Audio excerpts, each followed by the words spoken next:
Most of us have experienced the frustration of not being able to communicate with another person. For many people who experience disabilities, communication challenges are a part of daily life.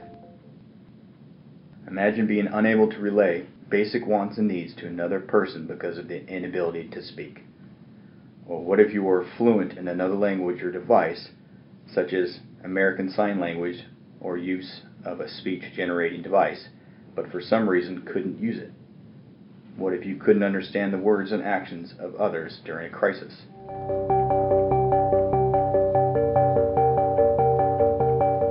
In this training, you'll learn strategies to effectively communicate with people who experience disabilities like autism spectrum disorder, fetal alcohol spectrum disorder, post-traumatic stress disorder, and traumatic brain injury. These strategies are based on best practices identified from studies of law enforcement training needs. You'll learn communication strategies to improve safety and to increase the potential for more efficient calls and conflict resolution. When officers interact with a person, it's important to consider that there might be a mismatch between the person's physical appearance and his or her ability to communicate. An adult may have cognitive skills that are closer to a child's. Other people may have typical cognitive skills, but emotionally or socially function at a much younger age that makes it hard for them to communicate or participate in the community. We all use multiple ways of communication to best get our messages across in a variety of situations. We use speech, body language and gestures, writing, texting, and more. While the majority of people use speech, some people who experience disabilities rely on other forms of communication, like writing, pointing to picture symbols, using sign language, or using a computerized device that can generate speech. My name is Logan. Great. How old are you? I am 9 years old. When having a communication challenge in a crisis situation, officers may consider looking for clues that the person uses another way to communicate, like the presence of picture symbols, communication boards, or an iPad or other device in the room. There are several evidence-based strategies that officers may use to improve communication in many kinds of situations. These strategies are: use a slow rate of speech, break directions into steps, provide wait time for response, and use concrete and direct language. In this scene, an officer is responding to a domestic violence call. Neighbors have called and reported hearing a loud disturbance from inside a house, and then a man and a woman continued fighting in the front yard. Some neighbors reported seeing him holding the woman to the ground and pointing a knife at her. One of the neighbors thought the man left in a truck.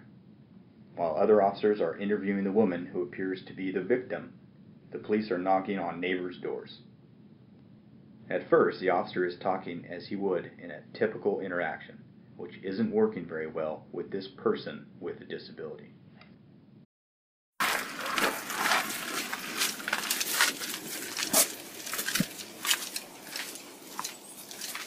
Hi, did you call us? What's going on? Did you see what happened out here on the lawn? Can you hear me? Is there anybody else in here with you, or is it just you? Sir, what's your name? Tom. Okay, Tom, great. So, what happened out here on the lawn? Did you see him fighting? So which way did the guy go? What did he look like? Okay, it sounds like you've got some good information, Tom, that can be helpful to us. So I really need to know what you saw, because it sounds like the guy kind of split. He maybe just took off. So why don't you just take a shot at it and tell me what happened? Okay. Did you see what happened?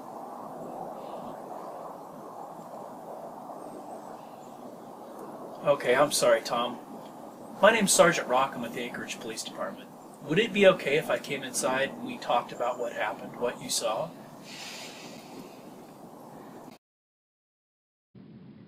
The officer realized that his usual approach wasn't working, and he changed tactics. In the next scene, he will use some specific strategies to improve communication and get the information he needs. So Tom, how long have you lived here? 1 year. Well, you have a really nice place. So what did you see right before we got here?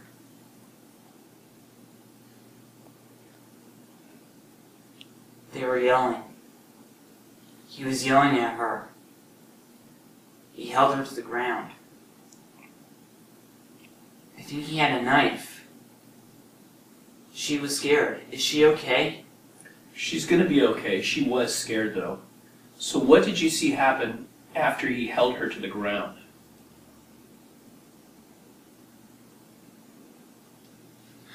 I heard sirens. Then you came. Okay. Could you see what he was wearing?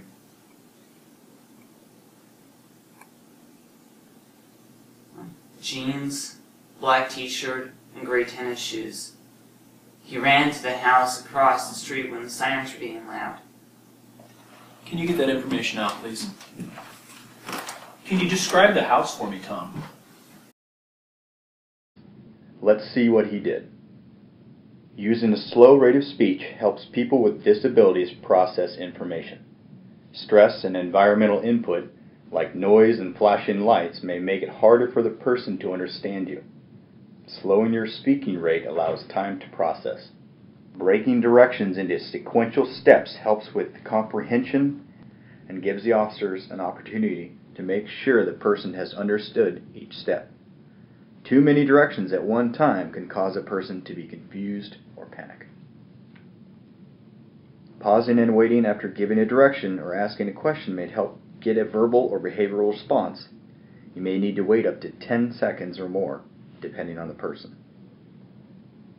Using concrete and literal language helps people relate directly to what they can see, hear, or process with their senses. It clearly states what you want and doesn't require interpretation. Avoid using sarcasm or expressions like "take a seat" or "keep your eye out." In the scene, the officer initially said, "give it a shot," and "the guy split," which was confusing to the witness. By using these strategies, the officer was able to get the critical information he needed from the witness. These resources may be of help to you in your work with people who experience disabilities. The Aging and Disability Resource Center, 211, and Assistive Technology of Alaska, or ATLA.